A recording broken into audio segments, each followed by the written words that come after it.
What's going on, everybody? I am here to do a review for the movie The Matrix Resurrection. But before I get into that review, check out the hair right quick. Just got it freshly braided up today, and shout out to the person who I go to by the name of T. Does amazing work. Black owned hair salon that I go to in order to get this done. Just had to throw that out there.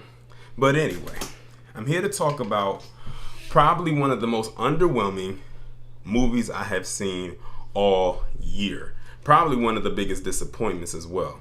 Like, this movie right here just wasn't it. It really just was not it for me. And I think a lot of people feel the same exact way.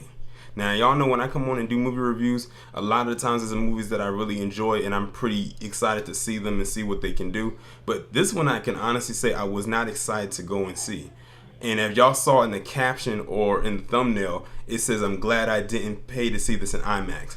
I'm really glad that I didn't see it. I'm almost kicking myself in the butt right now for even paying to go see it, period, even on a small screen. But I don't have HBO Max, so there it is. And for those who have HBO Max, I wouldn't even waste the HBO Max subscription on this one movie alone. I'm just being honest. I probably wouldn't even watch this on a bootleg.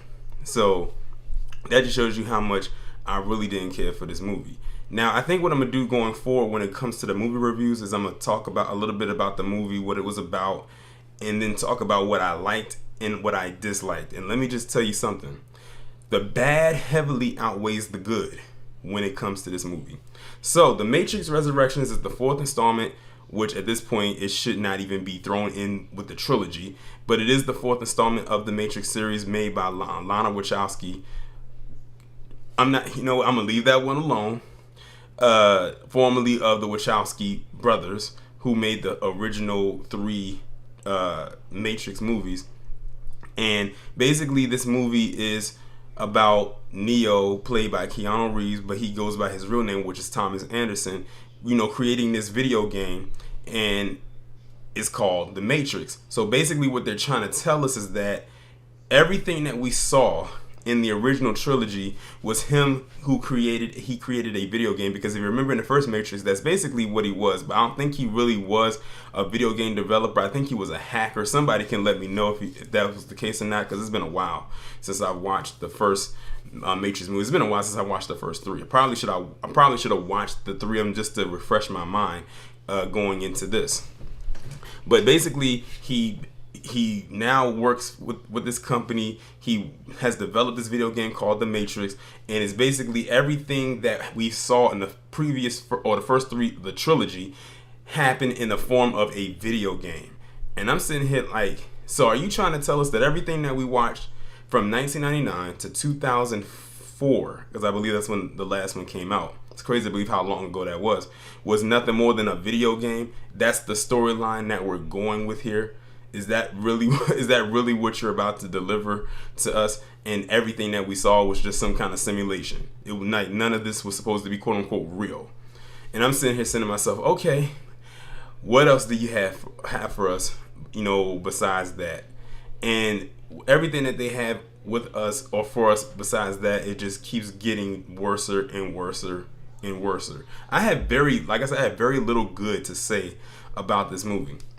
Basically, the goal is that, Neo, he goes back and he finds out that everything that he's been fed over the course of his life since the last movie, when he allegedly died, him and Trinity, that, it wasn't real.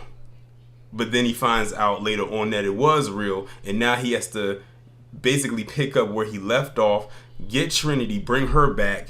It's like I said, it doesn't make any sense. And like I said, it just did not need to be made. Now that I've gotten that out of the way, I can't even really go into a whole synopsis about this, because the synopsis is just that bad. I'm sure someone else out there is going to go into a much deeper conversation about it, but even then, they probably don't want to talk about it either. But that's pretty much the premise of the movie. Now let me talk about the little bit of good that I did like. I did like that they did bring back Keanu Reeves, because as you know, The Matrix is the movie that, while it did not kick off his career, it's the movie that really broke his career out as far as acting goes. Some will say that Ted and that Ted and whatever movie that he did back in the 80s, or some will say Speed, or maybe I think it's called The Replacements. But I believe him playing Neo in The Matrix is the movie that really shot and catapulted his career to the next level. So it was good to see him back. They still had him looking like he was in John Wick, and that's because he was filming John Wick Chapter 4 and this at the same time. They brought back Carrie-Anne Moss to play Trinity, so I like that they brought those two back. Which leads me into the first thing that I didn't like, and many of you probably know where I'm going with this because I mentioned them too. They did not bring back Lawrence Fishburne to play Morpheus. As we all know, Morpheus is probably one of the most iconic characters out of the three in the Matrix trilogy. It's just something about his character that's very charismatic. His voice, the way he carries himself, the way he delivers the lines, the way he talks to Neo, how he talks to everybody. He's just a leader. But they did not bring him back, and it's mainly because, based on what Lawrence Fishburne has said out of his own mouth, he was never contacted. If you watch the video that Professor Black Truth did on his Moment of Truth when he was talking about Hollywood, he said it right there, and it's actually in an article. He was not asked to come back to reprise his role as Morpheus in this movie. So a lot of people were very upset about that.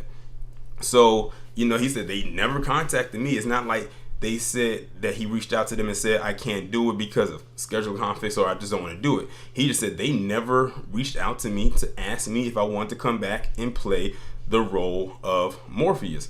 And that's just basically how it went from that point forward. So he ended up being replaced by Yahya Mateen, who in my opinion is a good actor. He's a very good actor. But for me, he did not quite hit the points of a Morpheus like I wanted him to. And then he really, in my opinion, wasn't in the movie as much. They had him in there as a simulation a lot of the times. Because if you know, in the original Matrix movies, even when they're in the real world, quote unquote, he's there with the crew. But in the real world, he was a simulation. He looked like he was made up of a bunch of beads and something like that. It's almost like he was there, but he wasn't there. And the only time you ever saw him was when they went into the Matrix. And that was pretty, much it. And I really didn't like that because it's almost like you're talking to a machine or talking to some kind of computer. You're not talking to a person, so it doesn't feel personal. So I really didn't really care for that. One other thing that I did like was, and actually one other thing that I did like that actually kind of knocks over to something that I didn't like is, I did like the action in the last scene where Trinity and Neo were on the bike and they were going against all the enemies and everything like that. But what I didn't like, well, first off, what I wonder is how long did it take them to even shoot that scene? Because that was a lot going on in that one scene right there. I wonder how long it took them to shoot that. The other thing one thing that I didn't like about the action is that there wasn't enough action. To me, it was not enough action. Yes, I know you're supposed to go into the Matrix for the message, but by this time, we already know what the message is. So when you look at the trailers that they released for the Matrix, most of the action, believe it or not, is in the trailers. I'm talking about the first and the last trailer that they released. Most of the action is fleshed out, so a lot on those trailers. So what you see when you go into the movie is the same thing that you saw on those trailers. It's just they kind of expanded out even further. Another thing that I'm trying, like I said, the bad outweighs the good. I'm trying to find one more good thing that I can possibly find, but I can't find it, so let me head into the bad. Speaking of Lawrence Fishburne not being called back, Hugo Weaving, who plays Agent Smith, was not there playing Agent Smith. It would have been dope to have him there. So what they did was they replaced Agent Smith with Neo's boss, who worked at the video game company that he worked for. So his boss was like the new Agent Smith. It's like they just took whatever they had with the Matrix, jumbled it up into something and said, here you go, here's the fourth installment. And this is what you have. This is what you're going to enjoy, and you're going to love it. I didn't even like it. So I know I didn't love it. So basically, like I said, his boss is the new Agent Smith. And I know what they were trying to do. It kind of worked, but it kind of didn't. They kind of pulled flashbacks from old Matrix movies, and they showed them in clips to try to line them up with what's going on in this movie, and I guess in a way to help the story flow. But I'm like, if the story was good, you didn't have to do all those callbacks, because it's not like we don't know what it is. Even with some of the shots that they were doing, kind of mimicked the old movies, like the first one in particular. And I'm looking at it, I'm like, wow, that looks like a cut and paste or a copy and paste of the original film, but you just shot it in a different way with new actors and whatnot. I would say a plot twist that they had in here was with the Neil Patrick Harris character. I'm looking at the movie thinking that, oh, he's just a therapist and everything like that, but it turns out he's something completely different.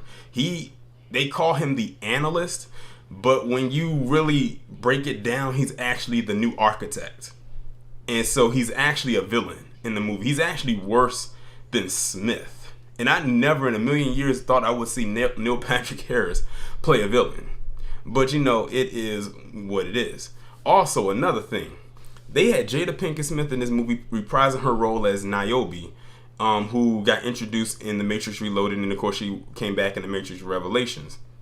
And I don't know why, but they had her look so freaking old. Like, they had her old.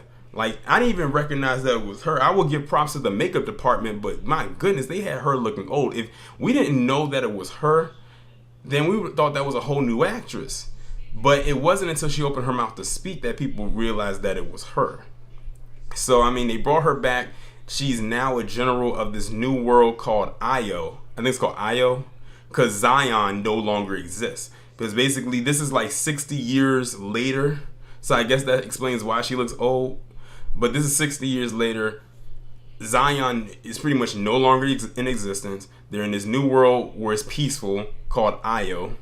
And all they do there is be peaceful and grow fruit. That's pretty much it. They really haven't seen war in years. And that's basically what it is. But like I said, this movie was just a jumble of a mess to me. Like, the story was just all over the place to me. One other thing, major thing I had a problem with. It was too much dialogue.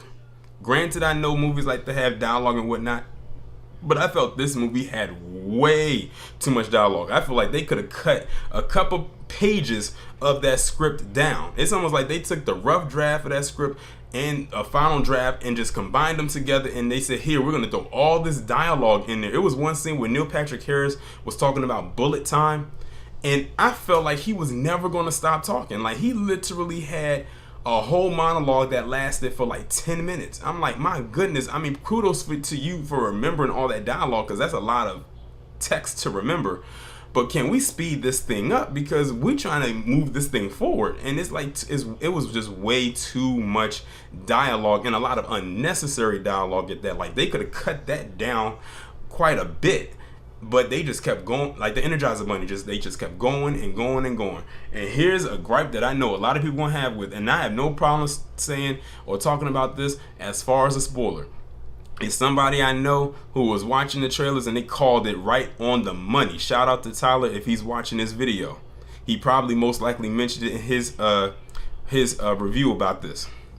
But now Trinity can fly, just like Neo. It was a scene where he was trying to fly and he couldn't get the flight up, and then in a scene where they're jumping off of the building to get away from the agents, they jump off and then she's holding him up like this, and she's able to fly. So now Trinity is like the new one, and she didn't have to go through any of the things that Neo had to go through in order to become the one. So y'all already know where they headed with that one.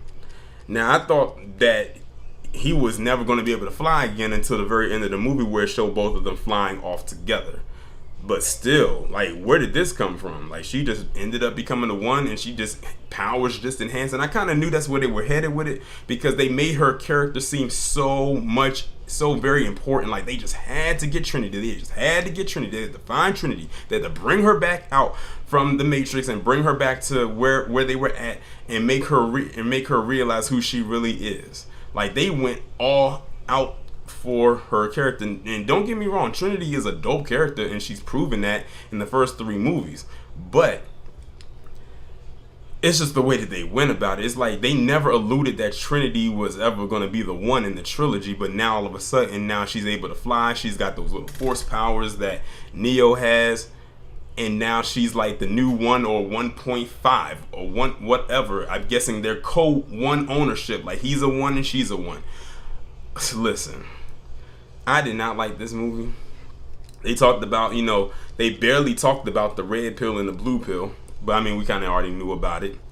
To be honest, I felt like taking a sleeping pill with the amount of times I almost dozed off in this movie. And here's the thing. I took an hour and a half long nap to make sure I was rested to not doze off in the movie. I'm well rested and I'm still finding my eyes getting heavy. I did not like this movie. I mean, it didn't need to be made. All in all, this movie did not need to be made. They could have left it alone and let it be where it was at with the trilogy. Matrix Reloaded, and Matrix Revelation, and let it end right there. That's perfect. And I have a feeling that a lot of people who are fans of the Matrix feel the same way. All in all, this movie was nothing more than a money grab. It was a money grab. To pull on the heartstrings and nostalgia purposes for the people that were around at the time when the first one came out. When the first one came out, I was like 10. When the last one came out, I was like 15. I'm now 32, and I feel absolutely no attachment to this movie whatsoever. It did not have to be made. I feel like it didn't solve anything. It didn't push the story forward. It was just there. Like you just have furniture, and furniture is just there, but it might be furniture that does not match with the decor. That was this movie. This was like a badly placed piece of furniture in a home that just throws the whole ambiance off. So that's my take on the Matrix Resurrections that should have just stayed where it was at. The story was done the way it was. The Matrix was a good trilogy as it was. Why bring it forward? Like I said, and to me, it was just a money grab. But y'all let me know what y'all think down in the comments.